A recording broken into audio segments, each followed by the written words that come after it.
कुछ लोगों को कार से अपने प्यार होता है और कुछ लोगों को अपनी कार से तिरस्कार। भारत में कार कल्चर डेवलप हो रहा है, लेकिन उसके साथ साथ कुछ लोग कार को इतना ज्यादा डिजाइनर मॉन्स्टर बना देते हैं कि उनकी गाड़ी कार कम सर्कस ज्यादा लगा करती है। आज के इस वीडियो में हम बात करेंगे उन्हीं ऑटो मॉडिफिकेशन ट्रेंड की जो न सिर्फ आपकी गाड़ी का वाट लगा देते हैं बल्कि रोड पर दूसरों के लिए भी दिक्कत बनते हैं। स्कॉर्पियो से लेकर स्प्लेंडर तक, आइए चलते हैं क्रिंज कार मॉडिफिकेशन के इस पूरे के पूरे महाकाव्य की तरफ जो इंडिया में बंद होना चाहिए अभी तुरंत यहीं पर। कार मैन्युफैक्चरर जब भी कोई गाड़ी डिजाइन करता है तो वो पूरे suspension, brake system, steering response और माइलेज सब कुछ व्हील साइज को ध्यान में रखकर करता है। जैसे कि फॉर एग्जांपल थार को 18 इंच के व्हील के साथ डिजाइन किया गया है ताकि वो ऑफ रोडिंग भी कर सके और हाईवे पर भी स्टेबल रहे। अब यहाँ पर आते हैं अप साइजिंग के फैशन। जब कोई 18 इंच की जगह 26 या फिर 22 इंच के व्हील मार देता है, लगा देता है, तो उसको ये सब प्रॉब्लम आ सकती है। नंबर 1, सस्पेंशन सिस्टम का हत्याकांड। जब व्हील साइज बढ़ता है तो टायर प्रोफाइल पतली हो जाती है, यानी कि टायर में जो रबर कुशनिंग होती है वो कम हो जाती है। नतीजा उसका होता है हर गड्ढा, हर स्पीड ब्रेकर का झटका सीधे शॉक एब्जॉर्बर और चेसिस पर लगता है और कुछ महीनों में ही कार की राइड क्वालिटी बिगड़ जाती है। गाड़ी कड़क लगती है लेकिन सस्पेंशन रोता है। नंबर 2, ब्रेकिंग का कबाड़ा। बड़ी साइज के व्हील का वजन ज्यादा होता है और उसे रोकने के लिए ज्यादा ब्रेकिंग फोर्स चाहिए होती है, लेकिन आपके स्टॉक ब्रेक उतने बड़ी व्हील के लिए डिजाइन नहीं किए गए। नतीजा ये निकल कर आता है कि उसकी ब्रेकिंग दूरी बढ़ जाती है और हार्ड ब्रेकिंग में एबीएस भी धोखा दे देता है। Number 3, steering response. टैंक जैसा भारीपन लगता है। अप साइज्ड व्हील्स स्टीयरिंग को हेवियर और स्लगिश बना देते हैं। गाड़ी मोड़ने पर रिस्पॉन्सिवनेस चली जाती है और हाई स्पीड पर गाड़ी अनप्रिडिक्टेबल लगने लग जाती है। नंबर 4, स्पीडोमीटर की गड़बड़ी। जब टायर का डायामीटर बढ़ता है तो एक्चुअल स्पीड और डिस्प्ले स्पीड में फर्क आ जाता है। मान लो स्पीड मीटर दिखा रहा है 80 किलोमीटर पर आवर जबकि गाड़ी असल में चल रही होती है 92 पे। अब सोचिए स्पीड और फाइन्स कौन भरेगा आखिर। नंबर 5, माइलेज का मर्डर। बड़ी व्हील्स इज इक्वल्स टू ज्यादा वजन प्लस ज्यादा रोलिंग रेजिस्टेंस।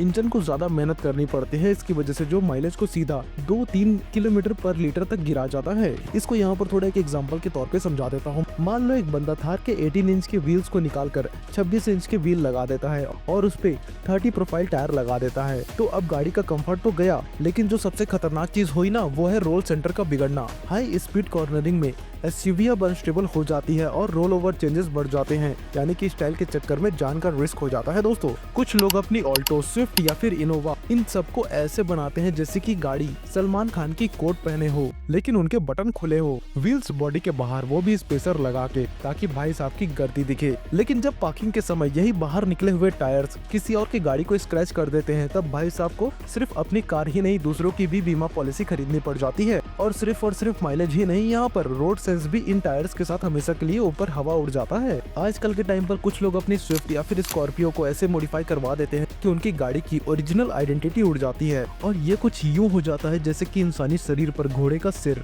और मगरमच्छ के पूंछ और बंदर की कान लगा दी गई हो, जिसका रिजल्ट यहाँ पर ये निकल कर आता है फ्रैंकेस्टाइन कजिन्स ऑन द व्हील्स। ना गाड़ी उनकी ओरिजिनल लगती है और ना ही क्लासिक, बस एक कंफ्यूज्ड मेस हो जाता है यहाँ पे। और इसकी वजह से यहाँ पर टेक्निकल और फंक्शनल मसले भी आ जाते हैं, जैसे कि फॉर एग्जांपल नंबर 1, एरोडायनेमिक बिगड़ जाता है। नंबर 2, कूलिंग और वेंटिलेशन फेल हो जाते हैं। BMW ग्रिल्स स्कॉर्पियो पर फिट हो गई लेकिन रेडिएटर और एयर फ्लो का सत्यानाश हो जाता है। ओवर हीटिंग कॉमन हो जाती है ऐसे मौकों पर और यहाँ पर बिजली का भी हत्याकांड हो जाता है। सस्ती आफ्टर मार्केट LED और नियॉन लाइट गाड़ी की विंग जला देती है। ECU कंफ्यूज होता है और कभी कभी तो इंजन वार्निंग लाइट भी ऑन हो जाती है विदाउट एनी फॉल्ट। आपको बता दो भाई कि ये सिर्फ स्टाइल का सवाल नहीं है। RC पर लिखे हुए मैन्युफैक्चरिंग बैच को बदलना RTO के हिसाब से इलीगल है। सेक्शन 52 ऑफ MV एक्ट के तहत अगर आपकी गाड़ी में अनऑथोराइज्ड मॉडिफिकेशन पाया गया तो RTO सीधा रजिस्ट्रेशन सस्पेंड कर सकता है। और हाँ, इंश्योरेंस भी ऐसे मोड्स पर क्लेम रिजेक्ट कर देता है। आपको यहाँ पर मैं ये बोलना चाहता हूँ कि GTA वाली दुनिया रियल लाइफ में मत ही लाओ तो ज्यादा अच्छा होगा। सिविक को लैम्बोर्गिनी से एग्जॉस्ट नोट में बदलने की कोशिश या किसी पुरानी जेन को पगानी की तरह पेंट कर देना। GTA मेकर्स भी यहाँ पर बोलेंगे भाई रुक जाओ जरा, गेम का लॉजिक असल दुनिया में काम नहीं करता। लैम्बोर्गिनी के सीजर डोर होते हैं, वहाँ पर लगता है स्टाइल, लेकिन जब ओमनी 800 या फिर सिविक यही दरवाजे लगाते हैं तो वो फ्लाइट नहीं बल्कि फ्लॉप लगते हैं। डोर ऊपर तो जाता है लेकिन उस कार मालिक का कॉमन सेंस नीचे की ओर चला जाता है। बलेनो पर ये दरवाजे लगाने वैसे ही हैं जैसे कि पकौड़े वाले के पास स्टारबक्स की ट्रे हो और ये बन जाता है वाहियात ओवरकिल। और यहाँ पर आज के टाइम की अगर बात करें तो रियर बम्पर वाला ट्रेंड बहुत तेजी से आपको देखने को मिल रहा है। थोड़ा इसके बारे में भी बात कर लेते हैं। लैम्बोर्गिनी, फरारी या फिर मैक्लेरन में रियर बम्पर डिलीट का एक इंटेंशनल और हाईली इंजीनियर्ड डिसीजन होता है। एयर फ्लो ऑप्टिमाइजेशन करने के लिए, एग्जॉस्ट सिस्टम को हीट डेसिपेशन का ब्रीथिंग स्पेस देने के लिए और रियर माउंटेड टर्बो चार्जर्स को फ्लॉन्ट करने के लिए। लेकिन ऑल्टो, पोलो या फिर स्विफ्ट में बम्पर डिलीट करके क्या फ्लॉन्ट करोगे? तेरा साइलेंसर यहाँ पर टेढ़ा है या स्ट्रेट पाइप लगवा लिया, कुछ भी यार। और यहाँ पर रियलिटी ये निकल कर आती है भाई, तुझसे कोई इम्प्रेस हो नहीं रहा, बस ये लग रहा है कि गाड़ी आधी अधूरी छूटी है वर्कशॉप से। फिर यहाँ पर एक और वाहियात चीज आ जाती है, फंक्शनल हैजार्ड, जब शो ऑफ बन जाता है सेफ्टी का कातिल। Number 1, direct impact on rear axle. Bumper का पहला काम कॉस्मेटिक नहीं, इम्पैक्ट अब्जॉर्प्शन होता है। बिना बम्पर अगर कोई पीछे से हल्का सा भी ठोक दे तो रियर एक्सल, डिफरेंशियल या फिर इवन फ्यूल टैंक को डायरेक्ट चोट लग सकती है। सस्पेंशन जियोमेट्री बिगड़ सकती है। इंश्योरेंस वाले बोलते हैं claim reject modifications unauthorised. Number 2 यहाँ पे आती है स्ट्रक्चरल वीकनेस। बम्पर सिर्फ फाइबर का टुकड़ा नहीं होता, वो एक एनर्जी अब्जॉर्बिंग स्ट्रक्चर होता है।